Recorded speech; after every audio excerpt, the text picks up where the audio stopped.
Willow here. Once again, I'm going to be answering your questions today. And the first thing that I want to answer is, how do I nurture my soul?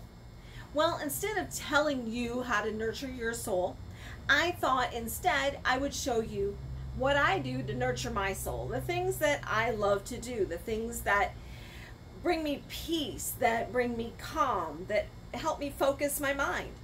So I'm going to start today by giving you a little tour of my container garden. I don't have a lot of space, so I don't have my in-ground garden like I used to have years ago. But in my small little urban location, I am able to have a little bit of a side yard where I can have container gardens. So I just want to show you that. So I'm going to take you on a little journey. So join me. So here we are in my garden. I just wanted to start by showing you my favorite little sign that I just hung up.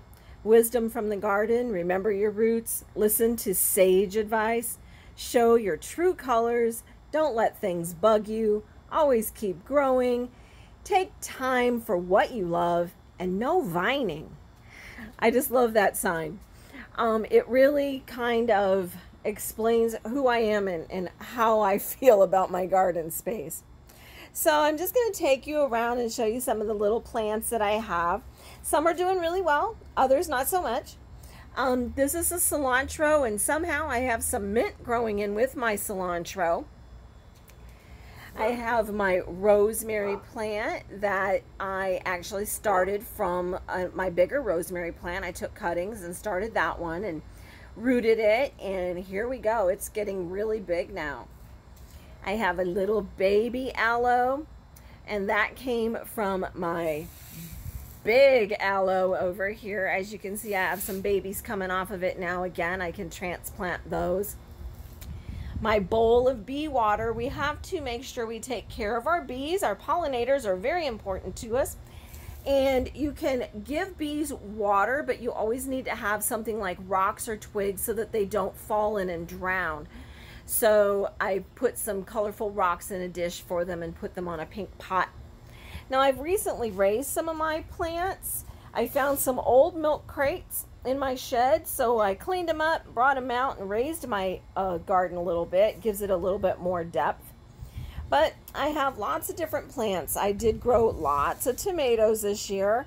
I have a habit. One of the things that I love to do is if I find a really yummy organic tomato at the grocery store and I've tasted it and it tastes really good, I tend to plant the seeds from it. I'm always taking a slice of tomato and sticking it in dirt and growing some more tomatoes. Right now, gosh, I have 1, 2, 3, 4, 5, 6, 7, 8, 9, 10, 11, 12 tomato plants out here. And I just planted some more seeds. I have a pot here that's not ready yet. I also put some in a little 6-pack up here. I don't know if you can see that, but I'm hoping those will sprout. I've got some more rosemary, hoping that this is going to root. Looks like some of the roots are growing on that as well. So gardening is one of the things that I love. So I just wanted to show you this. I have my wonderful new lavender plant. It's just beautiful and already flowering. Now I have this next to a different kind of lavender, and this one's okay. It's not flowering yet. It still smells wonderful. I have some sage growing, basil. I have Thai basil over here. Beautiful mint. That's huge. So I have lots of different things here. I also have my vinca, my flowers back there, and another potted plant of multiple types of house plants in there as well. But I just wanted to show you my little garden because this is one of the places that brings me peace and calm and zen. So this is just part of what I love.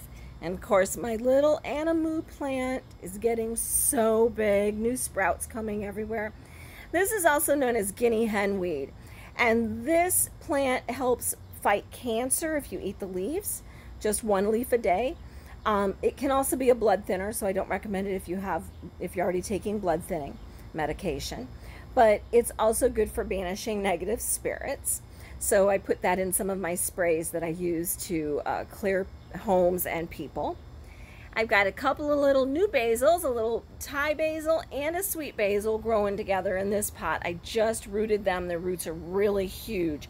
So hopefully that'll pop up real soon and start growing really a lot for me. And this is my pride and joy. This is my red mango.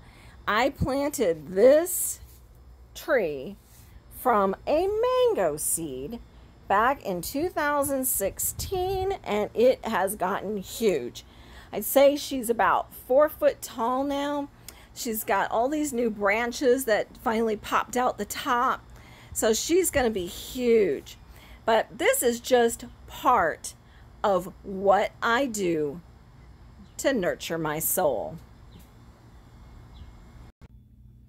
Here's another one of the things, one of my hobbies that helps me nurture my soul.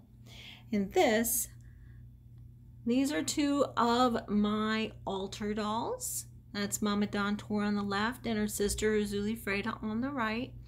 But I have started making some faces so that I can make more altar dolls. The top 4 in the browns and blacks colors, those are for Papa Legba. And below we have Uzuli Freda, a Gaia, and a Mama Dontor again. I'm hoping to make dolls and offer those for sale to also raise funds for my Divine Source Spiritual Center. But this is just another one of those things where I nurture my soul with creativity, because I believe that that's also a very important thing to do. Nurturing your spirit, nurturing your soul, nurturing yourself with things that you love to do. So now that I've shown you my garden and one of my hobbies, I also want to talk about some other things that I do to nurture my soul. And that is, I surround myself with positive people in positive situations as much as possible. And the other thing I love to do is I connect with my very dear best friend Carol at least once a day, even if it's just a messenger, send and say a quick message, how are you today? Hope you're having a great day. Hope you're having a blessed day. Those are important things because we need to continue to nurture our relationships. We need to nurture ourselves. And knowing that we have connections with somebody that's important and dear to us, that helps nurture our soul. Now, the other thing that I always do, and this is something I do every single night before I go to sleep, I do a meditation. Now, a lot of times people don't know how to meditate, and if you've never meditated, people go, oh, well, it's too hard, I can't quiet my mind. Well, it's very simple if you use, I should say it's more simple or easier if you use a guided meditation. I like to use guided meditation as I fall asleep, so I use subliminal meditations.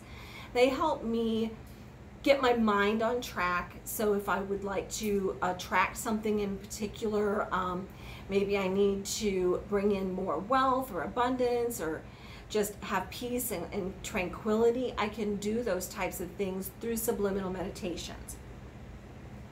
So I do recommend that you check out YouTube here. There's lots of meditations. I do try to send out links for those that I have listened to, that I am listening to. So you can always check me out on Facebook. I'm always posting them there. I post them on Instagram as well. Those are 2 places that you can find information about what meditations I might recommend. You can always send me an email or a text, and I can always answer those questions too. I can send you links to different types of meditations that I might recommend for you. Sometimes you're just needing to get rid of anxiety or a lot of different things, anxiety, stress, emotional issues, but there's lots of different kinds of subliminal meditations that I could recommend for you. I do plan on doing a guided meditation and posting it here as well on my YouTube channel. I'm working that one out right now. Later on down the road, I am planning a huge move. I'm very excited about that. That's going to be moving across the country again for me, but it is to finally connect on a daily basis with my best friend, and it'll be to North Carolina, guys, and we're looking at putting together a beautiful retreat area so you could come and join us, of all things. It will be so much fun. It'll be a place to find peace, find your zen. We're going to have gardening, animals. It's going to be beautiful. I'll be offering readings. She's a massage therapist, holistic healer. Together, we're going to be doing Reiki and teach classes. It's going to be a lot of fun. So look forward to that in the future. I'm hoping to make that move by next year, fall of 2020. So I've got a little bit of time to go, but that's why the other reason I'm making the dolls and I'm doing things like that, because I need to raise the funds for that big move. It's going to be me and my 4 cats at least that are going to be going with me. My cats are another thing that I use daily to help nurture my soul. If you have a pet, that is a wonderful thing to use also in your life to nurture your spirit, nurture your soul, make you happy. My cats help me a lot to relieve stress. So just a few things. I just wanted to show you what I do on how to nurture your soul, how I nurture my soul, ideas for you. Maybe you want to start a craft project, maybe you want to garden. There's all kinds of things that you can do. Meditation is definitely one of those things that you can do that will nurture your spirit, nurture your soul, keep you on track, raise your vibration, like I'm always preaching to you, raise your vibration. But that's what I wanted to reach out to you today and to just offer how to do those things. I think there's so many different ways that we can nurture our soul on a daily basis. I like to buy myself flowers too, if you can see those in the background. Flowers are another thing. They bring me happiness and joy, so it nurtures my soul. So those are some ideas, some tips. That's answering one of your questions. How do you nurture your soul? What does that mean? But there you have it. That's another question answered for you. And if you have more questions, please send them to me. I would love to answer them. And if you want a private reading, just remember, contact me through willowlamashant.com. That's my website. On there you will find my email and my text number to schedule an appointment. I do both, or all three. I do in person if you're in the New Orleans area for now. Also, I do phone or FaceTime readings. They all work, guys, and I have lots of people that call me regularly and we do these readings, and it makes me feel good to help them, and I want to help you as well. Remember to follow me on Facebook and Instagram. All the links are going to be down below here in this video. And of course, until next time, be blessed.